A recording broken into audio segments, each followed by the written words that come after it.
Hello everyone, welcome to Positive Atheism YouTube channel in English. I am Sudeepthi Vardhan, Atheist Center, Vijayawada. It's my privilege to take you through the life story of Gora through his biography named We Become Atheists. I am going to read out the chapter named The Change. Chapter 1, The Change. To this account of my life, I would like to give the name We Become Atheists rather than I Become an Atheist. Of course, I take the responsibility for initiating the kind of atheist thought and action described herein, but its fulfillment is largely the result of the cooperation, sacrifice, and resolute action of several workers, friends, relatives, and particularly of my wife and children. Some of them adopted atheism too. Therefore, it is appropriate to call this account We Become Atheists. As I look back, I recall no special event that turned me an atheist, but I can trace the growth of atheist thought and practice in me. Born and bred up in a high-caste Hindu family in India, I was conventionally orthodox and superstitious in the days of my boyhood. I believed in the claims of divine revelations by my paternal aunt. Twice or thrice in a week, she went into trances, muttered advice, and distributed sacred ash. I constantly kept a small packet of the ash in my pocket and thought that the presence of the ash enabled me to pass examinations at the school. I passed the intermediate examination in first class. I little imagined that a few years later, when I became an atheist, I would drive the pretenses of obsession out of my aunt. But even at the age of 22, when I appeared for the degree examination of MA, I had the packet in my pocket. All the same, I passed last in the rank of 5 candidates for the subject of botany. Being the last in the rank, ordinarily I had the least chance of getting a job. My father was in economic distress. I thought that if I could not help him with my earnings, at least I should not be a burden on the joint family. What could I do? The old saying that where there is a will, there is a way acquired a new significance for me. I wrote to my professor, R.V. Seshaya, who was then working at Tirupati. I offered myself to be his servant if he could give me food and lodge. He sympathized with my sad condition. He called me to Tirupati and treated me like his brother. I was doing odd jobs at his home. The security at Seshaya's household let me think of my life. I lost faith in the packet of ash and developed the will to succeed. Sense of self-confidence sprouted in me. Though I had no idea of atheism at that time, obviously that was the beginning of atheism in me. It was opening up my mind and taking me out of the ruts of orthodoxy. 2 months later, the lectureship in natural science at the American Mission College, Madurai fell vacant. Solomon, who was holding the post, left for USA for higher studies. The other 4 of my classmates did not apply for that post in the hope of getting better jobs. Good or bad, I took it up. I found that my classmates did not fare better than I.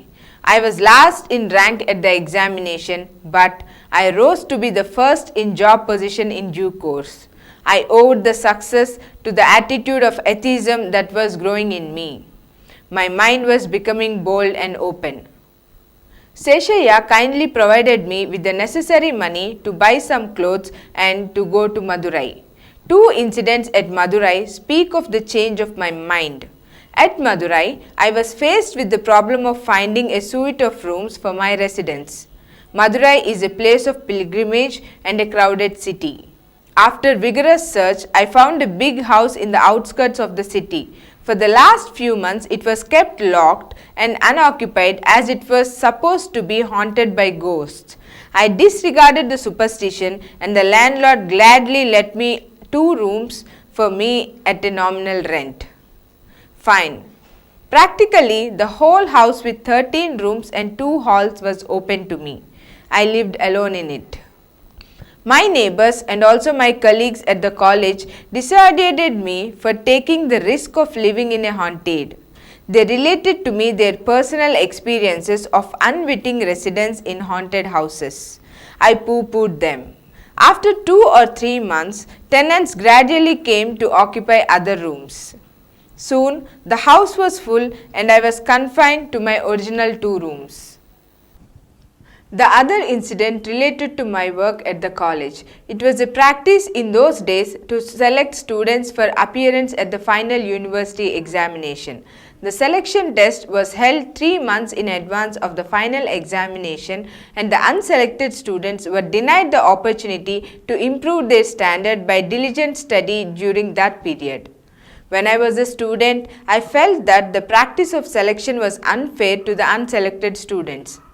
At the American Mission College, for the first time as a lecturer, I got the authority to select among my students. I deliberately gave pass marks to all my students and recommended the selection of all of them for appearance at the final university examination.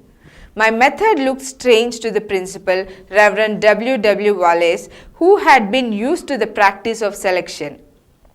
He thought that being new to this appointment and inexperienced, I was inconsiderate. He asked me to revise my full list of recommendations for selection.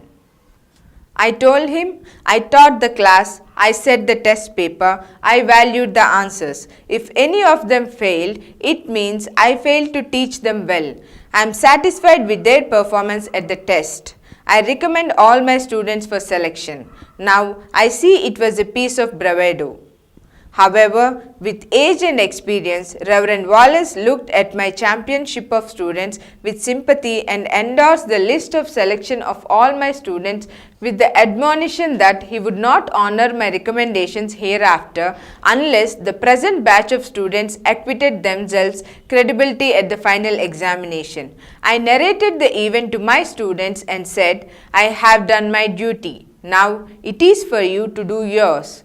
The appeal worked well. The principal was surprised that the final results gave a bumper crop of first classes, distinctions, and high percentage of passes. Evidently, everyone bears immense potentialities. Release them. With a sense of freedom and responsibility, they work wonders. I achieved success when I gave up dependence on the packet of ash and stood on my feet. I tried the same with my students who were generally depressed with the fear of failure at the selection. I removed the fear and the students proved worthy of the trust reposed in them. India was under the British rule till 1947. The government helped promotion of Christian institutions. The Christian missionary institutions, in their turn, zealously attempted at proselytization.